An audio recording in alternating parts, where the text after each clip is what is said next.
All right, what's up, everybody? All right. We'll begin today with some good news. Sam Cosme will begin his 21-day window. He got injured in January, and he has worked his ass off to get back on the field with his teammates, so it'll be great to have him back at practice. Also said I'd give you an update on Jaden. He has been medically cleared by the doctors. He'll practice full today. And as far as other injuries and practice updates, we'll put out the injury report later today. And also wanted to give a big shout out and a welcome to Paul Taboni and the Nationals, and definitely pulling for those guys, I believe, as he's got started today. So glad to open up to you guys and get rolling. What have you seen with Jaden over the last week or so, really, as he's dealt with this? Just a steadfast approach to it, Nikki, first off, to put the work in to say, okay, I got to do all the things to do to get better, and then once you kind of get over the top of that, then the throw in the movements to go. So that's what we saw in terms of the work to get better. And as far as the other guys, Terry, especially Noah, John Bates, where are they? Yeah, all are trending up, and that's what I was referring to. I'll give you some updates on those tonight, but we're making good progress with those guys.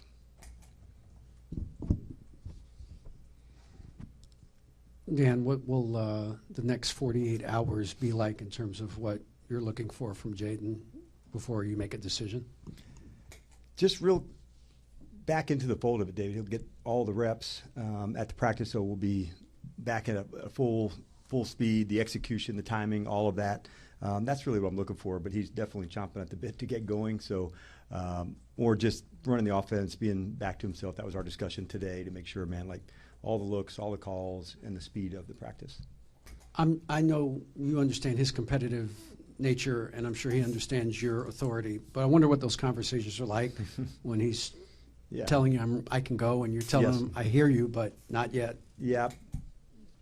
It's good that I've known him for a year and a half now. I think when you're first getting to know somebody, you're feeling that out, but knowing what his best looks like, and also having trust in one another to do that. And so I think that's a big piece of it. Hi, Coach. You guys are heading into Los Angeles early. What is the benefit for your team to have that extra day of practice at the Coliseum already in Southern California? Yeah, we decided that in the spring that we oftentimes like to take an extended trip when we can. We had done it for a trip last year. We know obviously we're going to Madrid. We'll do that one as an extended time. I think it's some good spaces for the team to get together. It's also to get acclimated, to get ready. There's a big time change with that, and so we thought we would make that decision to go out early, get ourselves fully ready to go play at our best. With working Cosme back into the lineup, you guys have had a lot of change on the offensive line. How difficult is that for maybe your signal callers to adapt to all those changes up front? Yeah, it is part of it, and it's not what you want. Like you'd love for all the guys to play in their spots, but that's just not how it is. I think when we look around the NFL right now, there's a lot of moving parts, on all the teams, ours included, and Sam getting back into it is a step in that direction. But he also has to get back into rhythm and, the combinations and all the communication. So we're just pumped that he's put this kind of work in to allow him to, be ready to get back into with the group this quickly. Over here. Got it. Last year, you guys were 7th, I believe, in the league in time of possession. That's not the case this year so far. With the return of presumably number 5, is that really what you want out of your squad, as to be able to keep that opposing defense off the field and do what you guys can do offensively? Yeah, we like that, and we feel like offensively we're definitely making strides on our run game, on our run actions, the play actions that go with that. A good piece of that is also third down. That's one of the areas we really need to dig into, because now your drives are continuing, so those are a big piece of that. So yes, it's part of the formula for sure, Chick. Still feel like it's early days as we're going, and we've got plenty of work, that we need to put in, but that is certainly the goal for us, yes. With going out to LA early, does that change the timeline for you in terms of evaluating these injured guys who you don't know if they're going to go? No, because we'll go through practice, as we get into tomorrow. But no, it doesn't change that time frame on that. And then I wanted to ask you about Robbie Chosen and kind of more broadly that outside receiver spot. Yep. What do you envision for him? And then also, what's your level of comfort with guys like Luke and Jalen and even Debo playing in those outside receiver spots? Yeah. The silver lining, that's maybe not the right word. Maybe we can think of another name for an added benefit, was with Noah and Terry missing some significant time early. I think it ramped up Jalen's space where he was able to even play outside some in the preseason. We did that with Debo, and Luke had already done some of that. So where at once we weren't as interchangeable, and now that we are, I think that's a good step, forward. Robbie's, some of the guys had experience with him, coaching with him before. Cliff has, Wes has, so we had some background with him. Came in, had an excellent workout, and so one of the things I appreciate from Adam, just always digging and competing to see, is there a spot to go? And sometimes it works out great. Other times we just keep competing and digging. But we're pumped. Robbie's here, and he's working hard already to learn it and grow. And there is some familiarity for him too. Dan, I know it's been a bumpy start for the season for the defense overall, but what gives you confidence that the unit will be able to turn it around moving forward for the rest of the year?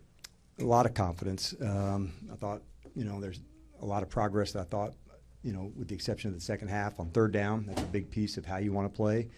I thought, in 2 games, the energy and intensity has been what I'd hoped it would be in pass rush, and 2 others, not so much. And so that gives me a good sense of what I know it can look like. Had we not seen that, I might feel differently. So I've got plenty of confidence in how we want to play and what it will look like. And so I'm very much looking forward to seeing that. Dan, in terms of the secondary and those back end guys, how do you improve communication? Like, how as a defensive minded coach and your staff, how can you help improve communication with the secondary guys? Well, I think first it starts in meeting rooms to make sure when you make a call, like you're just echoing it, it's the collaboration that you're working on together. You take that into the the walkthrough portions and then onto the field. So you just emphasize it in every way. It's not going back to walk, crawl, run, but it's just the emphasis of it over and over. Say it again. If you don't hear it, repeat it back. Communication is also sent and acknowledged. So if I give you a call, you're giving me a signal back.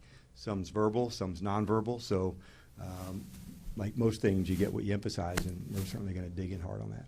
Curious about the balance and kind of the mindset of applying pressure in terms of when to throw a blitz, when to go more blitz heavy, when to rush 4. Take me through that balance of like over the course of a game or even a game plan. Like, how does that plan kind of get constructed? Well, some of it's based on the opponent, some on your matchups and where you want to go. If you can rush with 4 and affect the QB, obviously that gives you some advantages in some ways because you have another defender, that you can use into coverage. Road, home, are they going with 6-man or 7-man to protect, or 6, or 5? So all of that factors in. You want to have some balance, like most things, like an offense that has either all run or all pass. You want the balance to work on both. And I think the same thing on a good defense, that you want to have the ability to show a blitz, come out of it, show like you're in coverage, bring the blitz, and be able to get in and out of checks. So those are all things that make up a good defense, and you need a balance of both. Coach, it's a long season, but still one in which you're attempting to go 1-0 each and every week. As a leader of men in that locker room, how do you balance between having the emphasis on this week as well as the patience on the long run? Yeah, it's a great topic. One for all teams that you're going. You're starting to get your identity set. You really want to dig in on what that looks like. At the top, for us, our central theme of the program is competition, and that's not just against the opponent. That's with ourselves. See how good we can get together as a team. I loved in the game against the Raiders the complementary football. This return to a score, to working together. So the competitive nature of us doing it together, I think that allows you to not look too far down the road, see how good you can get. You work your skills, and we just try not to look down the road. It's about improvement and getting better, and when you can stay in that pocket, you don't have to look too far down the line. There's plenty to work on, right in front of you for the matchup, for the game, and so that's how we choose to dig in. Dan, looking at Frankie Louisville, first couple weeks seemed to have more pass rushes than the last couple weeks. I don't know. I don't know if that's true. Okay, yeah. Just looking at the numbers, maybe. Okay. But I'm curious, like, has there been not a de-emphasis, but maybe more emphasis on him dropping into coverage? or would you like to see him rush a little bit more? Yeah, I think it all depends on how to go to win. Like, obviously, I want him going forward as often as we can, but sometimes the game dictates that too. When he's rushing, when he's blitzing, how we're using him into those spaces. So, yeah, we always want to put him in positions to make plays. So, wherever that looks like, that's where we're at. But I don't think of him any more or less. I thought, honestly, last week he played really good and solid and square in the run game, but maybe there might not have been as many pass opportunities for him in that space. With Marshawn, do you feel teams are going after him? And I guess that would be part one. And then two, how do you feel he has been performing? Yeah, so part one, when you play middle field coverage, like both corners, get targeted to where you go. Sometimes it's their matchup, sometimes it's ours. I don't feel that's been the case. And then the second part, can you repeat? Yeah, so I'd say when you play corner and you play offensive tackle, like there's a lot of plays that go good, that go unnoticed, and there's one that goes up top, and it's like there's one or there's a sack, and like that's part of, living life, outside. And what I do know about him, like this is one competitive guy, and like he's always down for the challenge and for the fight, and so I'm looking forward to working with him again this week and as we get rocking again. Hey, Coach. So you've mentioned, September football. So now it's October. So what does October football, what's been the message around what you want to see this month? Yeah, I think the execution, honestly, Candy, that's the big thing. I want to make sure the energy home road in terms of, how we want to play. And somebody brought up starting fast to me. Starting fast doesn't mean a touchdown on the first drive or a 3 and out. It's a speed and intensity and urgency to go. So I don't want to confuse what that would look like. But I do want to see the execution really, start to dig in. We've had 4 games together. Roles have now begun to emerge. And so, it's a good month to go really dig in to go get better. And now that some of those roles have emerged, that's a big deal for it. Some guys have had to step in, and I've liked what I've seen in some of those instances, Candy, to see guys step up when the injuries take place, knowing that that's a part of it, and the opportunity came early for some of the players, and so it's nice to see them deliver and show and express themselves. Hey, man, I can help, I can do these things, and so I think that's been a big piece of it. Hey, Coach, sticking with the injury situation, it's been challenging in this early part of the year. With some of those guys that have stepped in, do you have to tweak any of those things a little bit because of the injuries? You suffered another one last week with Jean Baptiste, and who will be filling in for him? Yes, you do want to, not one size fits all, Donna, into that. So when somebody's featured in a different role or a different spot, it's not just add water and the same result will take place. So you may have to do things a little bit differently. I think we maybe spoke about that a little bit with Austin and what that would look like, and then with Will. So with Javonte, in his case, we signed Preston a few weeks back, and so as he's progressing, those would be some snaps that would go his way. Dan, when you have a guy like Jaden Daniels coming off an injury, obviously he wants to play out of the pocket. Obviously you want to use as many of his abilities as you can. Is there a way to balance that with protecting him and keeping him healthy, or is that something you can't be concerned about? Yeah, I think you can.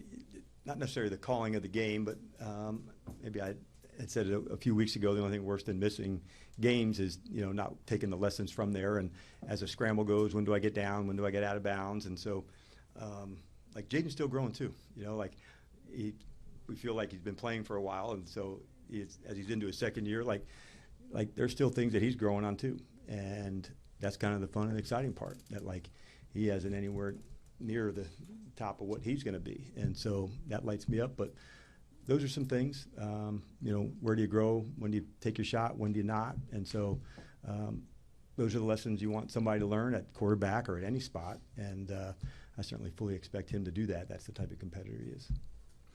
All right, thanks, everybody.